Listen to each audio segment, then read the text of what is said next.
Sound is live, and we are live. Welcome to another episode of the MMA Degenerates. I am the MMA Degenerate. Before we begin, I just want to talk about the death of the BKFC fighter, Justin Thornton. I just want to reach out to his friends and his family and say I'm very sorry for your loss. And just remember, everyone, no one is truly gone if you remember them. So on that note, let's begin. Again, welcome. Before we begin, please do me a big favor. Smash that like button, uppercut that subscribe button, and head kick that share button. And let's get this ball rolling. You know, we're doing them rookie numbers. Let's get those numbers up. All right, so we have 3 fights to look at this week. We have the Tyson Fury and Deontay Wilder fight. We have the UFC Fight Night, Mackenzie Dern versus Rodriguez. And we do have a BKFC Fight Night, Joe Riggs versus Melvin Guillard. So let's begin. We have Tyson Fury and Deontay Wilder first. I'm not really going to go over the other ones because, to be honest, they kind of put me to sleep a little bit. I did watch from Robert Helenius upwards to Tyson Fury and Deontay Wilder. Again, they kind of put me to sleep. I'm not a huge boxing fan, but this is a major boxing event. And actually, the main event was really good. You know, it was a back and forth affair. You know, at first, Tyson Fury wasn't doing so well, but then he started doing well in like that third, fourth round. And then Deontay Wilder, he started slowing down at the end. And, he was a lot bigger. Deontay Wilder put on like 10, 15 more pounds of muscle or 20 pounds of muscle, which that's not good. If you have that bodybuilder, buff physique, that's not going to help you in MMA, combat sports, boxing, kickboxing, jiu-jitsu. That'll make you look cool. That'll make you look nice, but it will not really help you in the long run because power can rarely be obtained. It has to be given to you from birth. It's the bone structure. It's the size of your fist, anything like that. But besides that, Tyson Fury did a great job. He flipped the script. Usually he's the guy who's, he's very technical. He's got power. He knows how to use it, but he's usually very technical. But he was pushing the pace more. He was using his power because he's a heavyweight. He outweighed Deontay Wilder by like 30 pounds, something like that. He said coming in, he was like 270 something, I think, something like that. And Deontay Wilder's like 238. When Deontay Wilder is usually like 218, 219. So he outmuscled him. He used the size. He used his strength to beat on him. Now, I do have one qualm with Tyson Fury's performance. He kind of did something slightly underhanded. I'm not going to say he cheated outright, but so when they were in the clinch, he would put his arm like around the back of the neck of Deontay Wilder and pull his head down, and that was to put his weight on him, to make him breathe heavy, all that stuff. But then he would start throwing like uppercuts. Oop, sorry, Sean. He would start throwing uppercuts and stuff like that, like while he had him, while he had his head down. So, and he did catch him at the end with one of those uppercuts after he put his arm around him. So I guess it's cheating, but not really. I don't know much about boxing, so I can't comment that much, but I will say it was a very good fight. Very, very, very good. I rarely watch boxing, and if I watch a boxing match, it's because I know it's either A, going to be a good fight, or B, it's a Mayweather fight. Y'all know what I mean. But yeah, overall, good fight. Not worth $80, but I didn't pay the $80. But let's move on. All right. So we had next Mackenzie Dern versus Rodriguez. I think it was, I forget her name, Marina Rodriguez. So it was kind of a boring affair, to be honest. So we had, we'll start from the top and go down. We had Marina Rodriguez defeated Mackenzie Dern by unanimous decision. So it was a good fight. Unfortunately, Mackenzie Dern hit a brick wall known as Marina Rodriguez. This happened with Ronda Rousey. So she was doing super well. Ronda Rousey was armbarring people left and right, 16 seconds, a minute, 2 minutes, all that stuff. She did run into Misha Tate, who had really good wrestling. But when she ran into people with excellent striking, she just couldn't get in range. I'm not talking about mediocre MMA striking. I'm talking about legit boxers, legit, kickboxers. Like Ronda Rousey ran into Holly Holmes and she got wrecked. She actually, on the Jimmy Kimmel show, she predicted how she would lose. She's like, the only reason I'm going to lose is if she keeps me at a distance and then head kicks me later in the fight. But let's talk about Dern. So Dern has gotten much better at striking. That is a fact.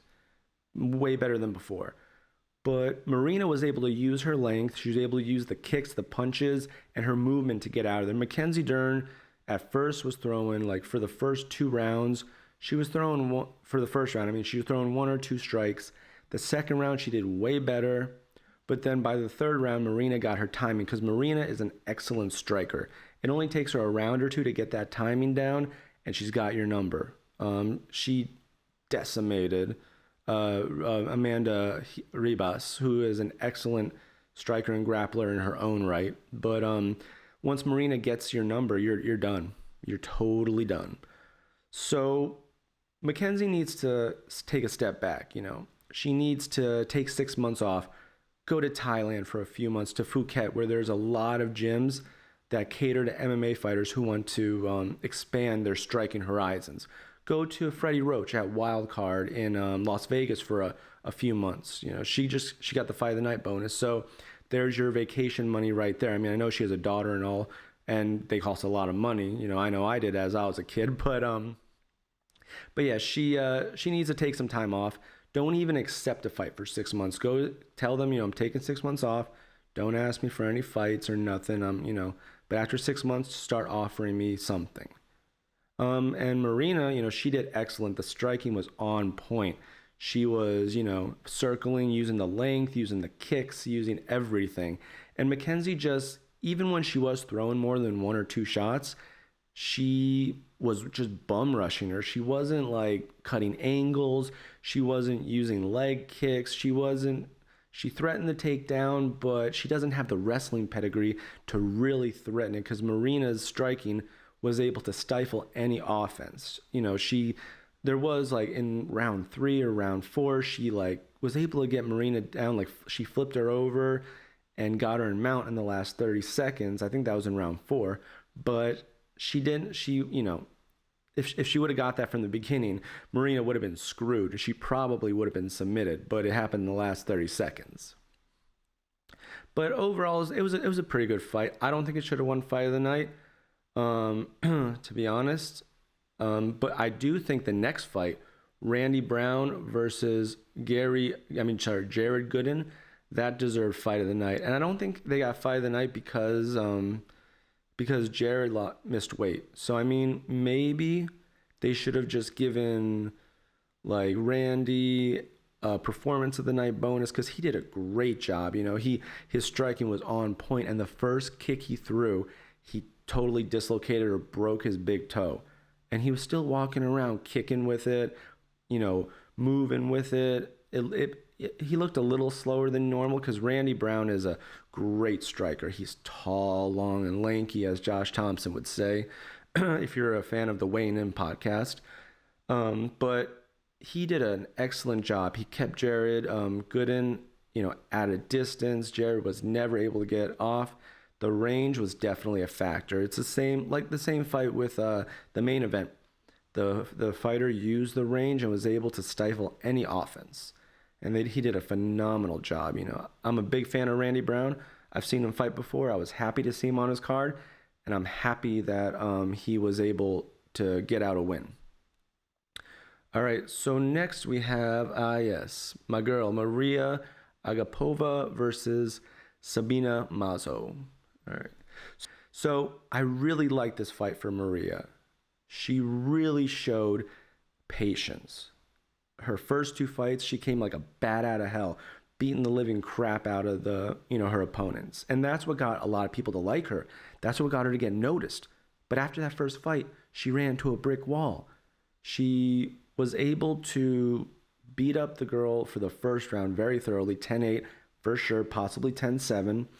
But then when she couldn't put the girl away, she was totally gassed out.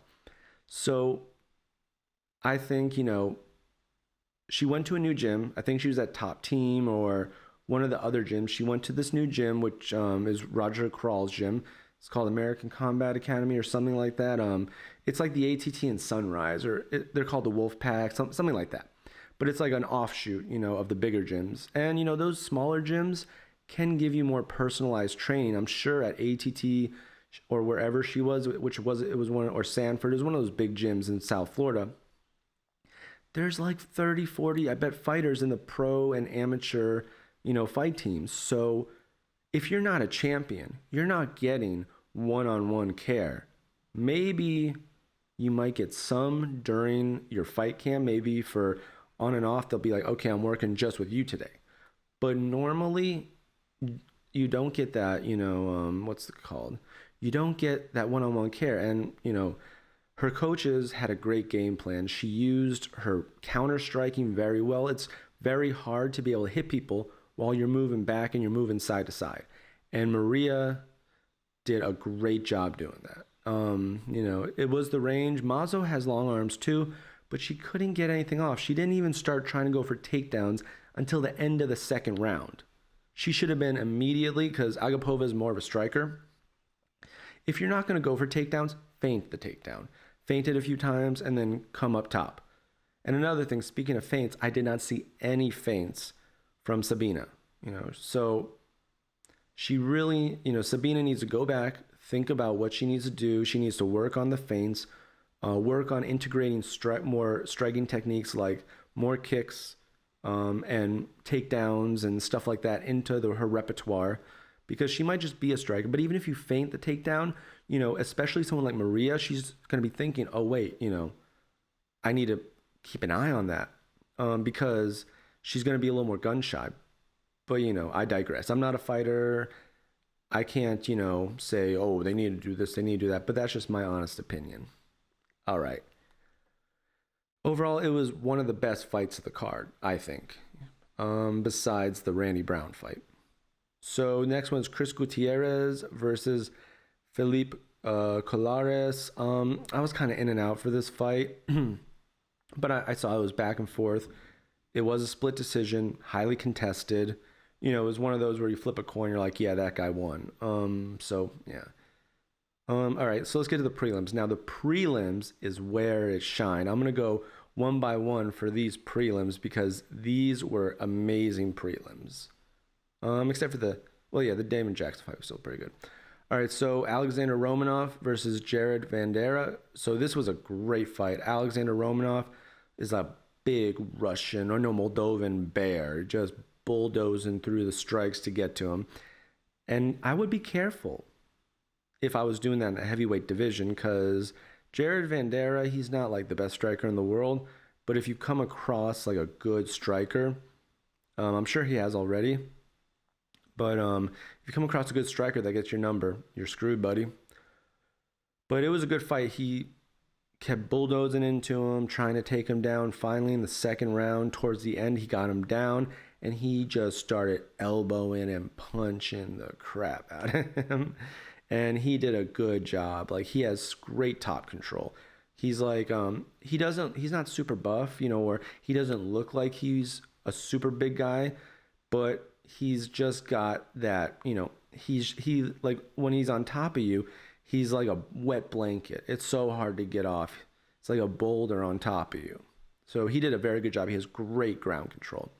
The Damon Jackson Charles Rosa fight is next. That's a good card. That was a good fight. It was a back and forth affair.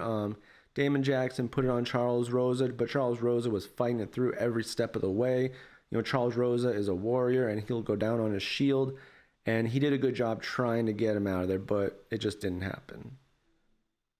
All right, so now we have Lupita Godinez versus Silvana Gomez Juarez. A great submission.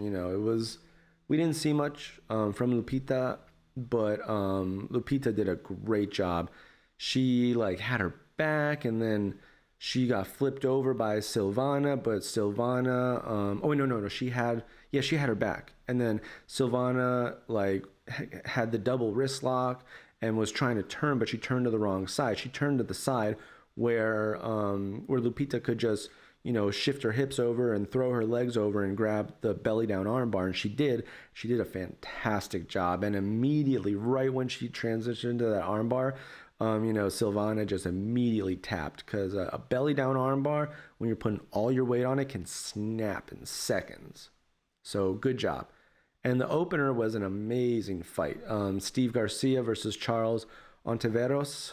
Great fight. Charles Ontiveros came out with a crazy like side axe kick and rocked, Steve Garcia, and had him, on doing the stanky leg for the first round. But after the first round, Steve Garcia got his wits together.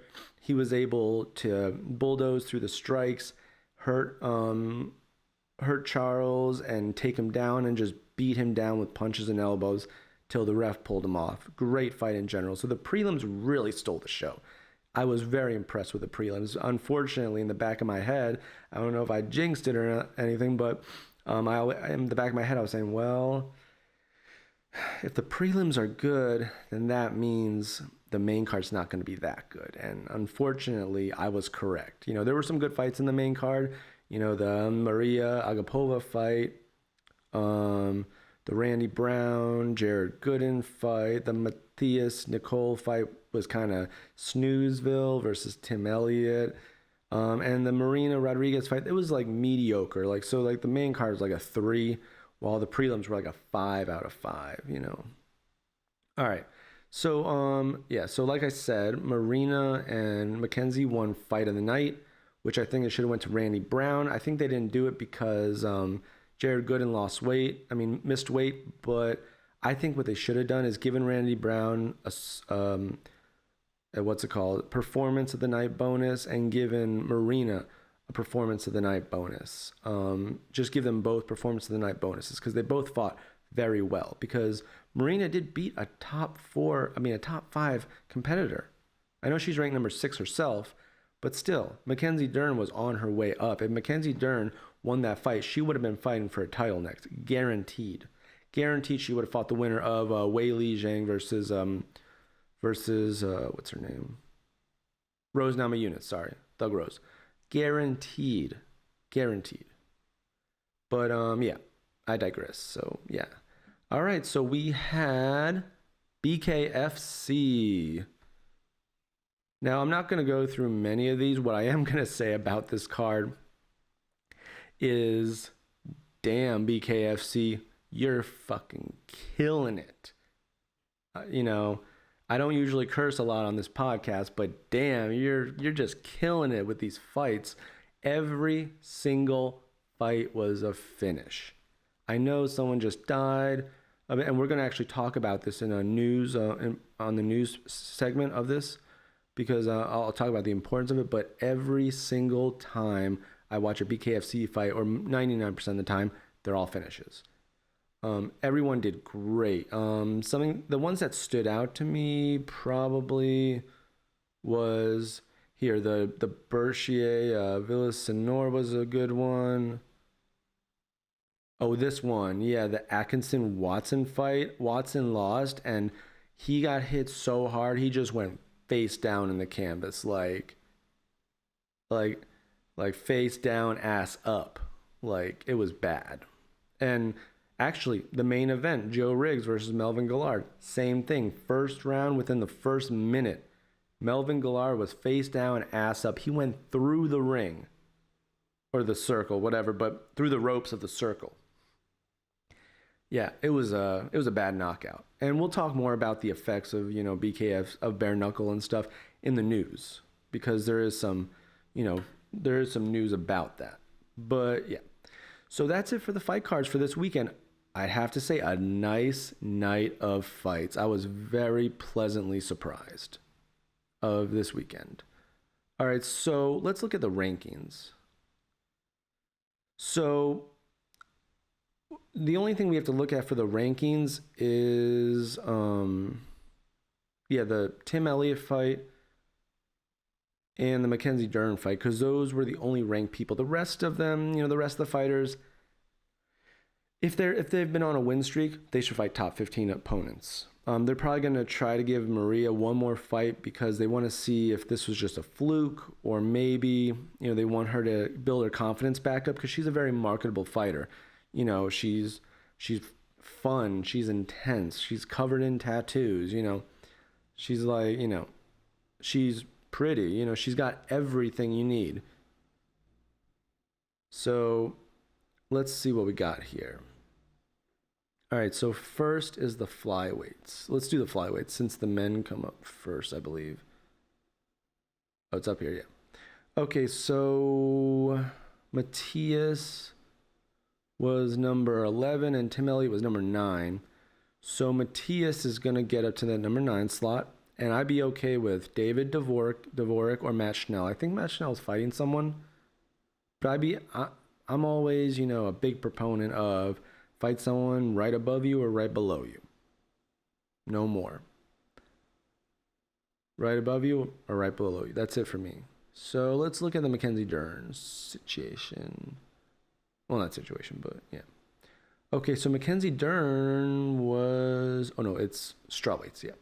So Mackenzie Dern was number 4. Marina Rodriguez was number 6. I don't know why 5's missing, but... Oh, because they're tied for number 4. Okay. So Marina will probably be number 5. Again, anyone above or below. So she already beat Nina Nunez. I wouldn't go even lower to Claudio Gadelha. So I'm hoping they put her in for a title shot. I'm going to be honest. I know Carl Esparza probably has next. But if Marina wants to wait, they can do that. Or if Jan Zionan isn't fighting anyone, that'd be a good fight. But if I was her, I would wait just like a few months, see how the Weili Zhang fight goes. If they need to do a rematch because it was close or controversial, then I'd be saying, okay, give me someone in the top 5. Joanna will be a good fight. She's number 2. Or if Carl Esparza fights Joanna, but I don't think she has a fight right now. But if she doesn't have a fight, Carl Esparza should fight for the title next. She deserves it. She was the first, she fought in the first strawweight championship fight against Joanna. Joanna is up there, so yeah, we could do that. So yeah, that's good. So that's all for the fights this weekend and what's next for them. All right, so let's go to news. All right, so we have a fight announcement. Jim Miller targeted to welcome back newcomer Eric Gonzalez at UFC Vegas 40. All right, that's pretty cool. I guess, Jim Miller, for a while now, he's been the gatekeeper. So, yeah, I could see that. I could definitely see that. All right, we have one more fight announcement. Yeah. Oh, yeah. Calvin Kattar versus Giga Chikadze is in the works for the first UFC main event of 2022. Nice. That's going to be a fun fight. Yeah, Calvin Kattar, he is coming off a loss, but where is he in the rankings? In featherweight rankings. He is ranked number... Right, here he is. He's ranked number 5. Chikadze's number 8. That makes total sense, I know people are like, oh, he shouldn't fight him, he just lost. If he's ranked above you, who the hell cares? So that'll be fun. All right. Ooh. Oh, Luis Pena. Oh my. Unfortunately, Luis Pena was arrested again on charges of battery and domestic violence. And there's his mugshot. So, Luis Pena got arrested. I forget when, but not long ago. A few months ago for domestic violence. But I saw the booking and the inmate report, the arrest report. Luckily in Florida, all that info is public knowledge. If you go to the BSO website, you can literally look up someone's processing info and their booking info. So there were 2 charges, domestic violence, and then something about throwing or hitting someone or something like that. So And another reporter, I forget his name, it's like Simon something, a local reporter from South Florida. He said that according to his contacts, Pena attacked two people in a house. I don't know if it was his or someone else. So that really sucks, man. He's a good fighter. He's big, long, lanky. He's got some good redeemable qualities when it comes to fighting, but he's got some mental issues going there. And I hope the UFC does some medical screens on him, make sure this isn't CTE related, because he's been fighting with them for a while. And they owe it to him to be able to make sure he's okay. Even if they cut him for this, do the screenings, make sure he's okay, and then you can say, dude, we got to cut you. But let him know what's wrong so he can and try to help him. So I hope all the best for Luis. I hate to see him go down the road like Mayhem Miller. Mayhem Miller was one of my favorite fighters, and he got arrested recently as well. So unfortunate. All right, so this is what I was talking about. So, So Justin Thornton died from after his BKFC fight. He got TKO'd pretty bad. He was paralyzed. Like the way he fell, his head kind of hit the canvas, and that can affect your neck. And apparently, like I said, he was paralyzed after, so that's never good. So the ABC medical community disturbed by regulation of bare knuckle boxing after death. So this is more of a clickbaity title because I read through it. And it doesn't say that they want to ban it, but this is their statement. So bare knuckle boxing has been gaining popularity across parts of the United States. Since 2018, early injury studies in BKB, bare knuckle boxing, have suggested a higher rate of minor hand fractures and lacerations, but less severe concussions. Nevertheless, athletes who compete in this sport are generally older, over the age of 35, very true, have already fought in various other mixed martial arts disciplines, and tend to be at the tail end of their careers. Many of these competitors have been affiliated with other MMA organizations and have subsequently released by these promotion companies due to many factors, including but not limited to lack of skills, consecutive losses, or injuries. Lastly, many of these fighters have not fought for extended periods of time. So yeah, they haven't fought like for 3, 4, 5 years when they come back. Therefore, the Association of Boxing Commissions Medical Committee is especially concerned that athletes competing in BKB may be at higher risks for acute and chronic injuries due to their other factors. Disturbingly, and despite our recommendations, some jurisdictions regulating these events are still not following minimum medical guidelines set forth by the Association of Boxing Commissions and Combative Sports and the Association of Ringside Physicians. More concerning is the fact that many commissions still do not require imaging studies or CT or MRI scan in a sport where individuals are at risk for acute head injuries. Yeah, that's messed up. If you're not doing the bare minimum, you're receiving, money from these promotions to regulate these fights. Do your damn job. I know, things might be tight, COVID and all, that's the excuse everyone has these days. COVID is the reason for this, and COVID is the reason for that. But you should not, especially in a combat sports, for God's sakes, you should not be cutting corners. You need to have full medicals for every fighter because it's not right. It's not fair. These fighters might be coming in with bad injuries that could seriously harm them if they get knocked out. So they continue to say, given the limited data regarding BKB, the ABC medical community implores commissions who are considering licensing these events to proceed with caution. Furthermore, we encourage these jurisdictions who are still deficient in these minimum medical requirements and guidelines to immediately update and revise their requirements to include a CT scan, MRI, and or neurological clearance performed by a board-certified neurologist.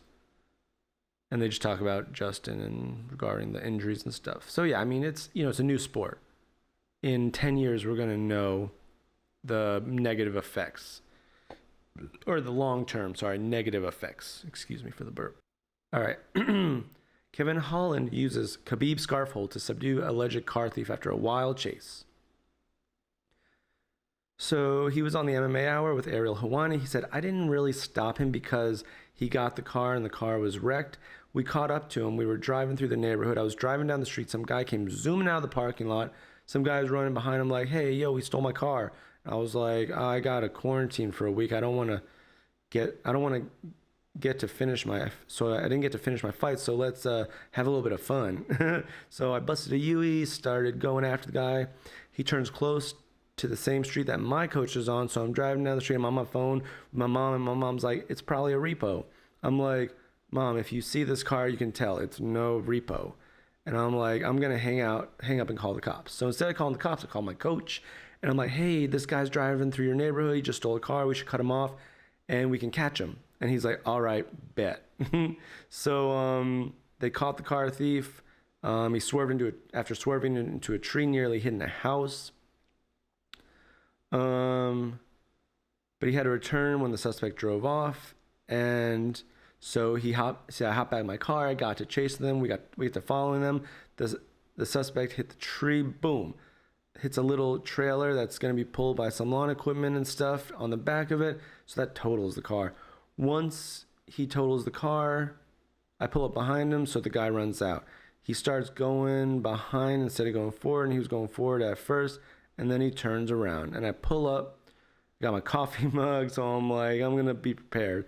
I got my coffee mug chasing him down. He reaches down to kind of go like this. I don't know if he's saying stop or what. So I was like this with my coffee mug, and then I hit him with a little sweep. Got on top, knee to belly, hit him with a little Khabib scarf. And he was like, I can't breathe. So that's when I picked him up, put him on the curb, and I didn't want to be like the cop with the can't breathe guys. So I was like, fuck it, let's just put him over here. So here's the picture, of Kevin Holland with the scarf hold, nonchalantly just chilling, man. I love Kevin Holland. He's such a great person, such a good guy. So yeah, good for him, man. I'm happy. And this is the officers taking him into custody. And then he has some funny captions like, me, I can hear you, ass here. And then that's the car afterwards. He's okay. So yeah, good for him. Good Samaritan. I salute you. All right, last bit of news. Wei Li Zhang believes Rose Namajunas' political talk crossed the line ahead of the UFC 261 title fight. So pretty much, Rose in her last fight used the old Cold War slogan, better dead than red. And the crowd in Jacksonville started booing her and stuff like that. I mean, Wei Li, not Rose. So she says, in my mind, yes, I think these comments cross the line because I think all the audience, all the fighters, we all come together in UFC because we all share the same passion of MMA. In my mind, and this is all through a translator. So in my mind, I'm coming here because I want to make these friends. I want to make friends, and because we all have common love of martial arts. I think it's not a good thing to mix sports with politics, but I think that's maybe her plan. So in the beginning, I thought it's kind of trash talk and really didn't affect me. But then when I go in the stadium, I got booed. I think maybe Rose wanted to make those comments just to make the audience boo me. Okay. So I think the comments Rose made in making the audience bully me. But again, I think that is my own problem because I should concentrate on the fight and not the audience because I can't control what the audience likes. I'm becoming more focused on my own fight. So yeah, I mean, look, you're in the fight game. You're in the hurt business, as they call it. You literally sign a death waiver where your family can't sue if you die in the cage. You have to have more mental stability than that. Who cares if they're booing you? You go out there, you fight your fight, you beat her ass, and you collect your check and you go home.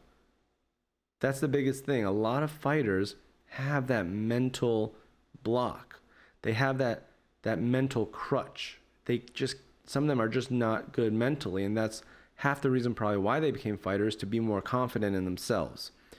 But, I think she needs to just put it in the back of her head, get ready for the fight. Who cares? Plus, it was in Jacksonville, Florida, the start of the Bible Belt, okay? So many conservatives. If you even hint at any sort of communism or socialism, they go crazy. I live in Florida, I know. They go freaking nuts. And it's like, yeah, Social Security, that's socialism. Public transportation, that's socialism. I'm not getting into political talk here, but she is right about how There shouldn't be political talk in sports. Like when I understand it's their right to do whatever they want, like when the basketball players were kneeling for the national anthem, stuff like that. I get it. That's why a lot of people got turned off by the NBA and the NFL because they were over politicizing it. Go on your Twitter and talk about how you hate communism and how you hate this and how you hate that about her.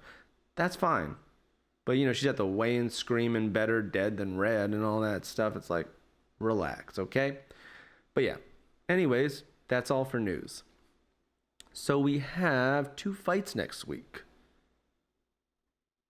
We have UFC Fight Night, Ladd versus Dumont. Unfortunately, Holly Holmes got COVID, so Aspen Ladd is stepping in. Aspen Ladd is still a great fighter, so this is going to be fun. So Aspen Ladd versus Norma Dumont. Ooh, Andrei Arlovsky versus Carlos Felipe. And then, like I said before, Jim Miller versus Eric Gonzalez. Andrew Sanchez versus Bruno Silva is going to be good.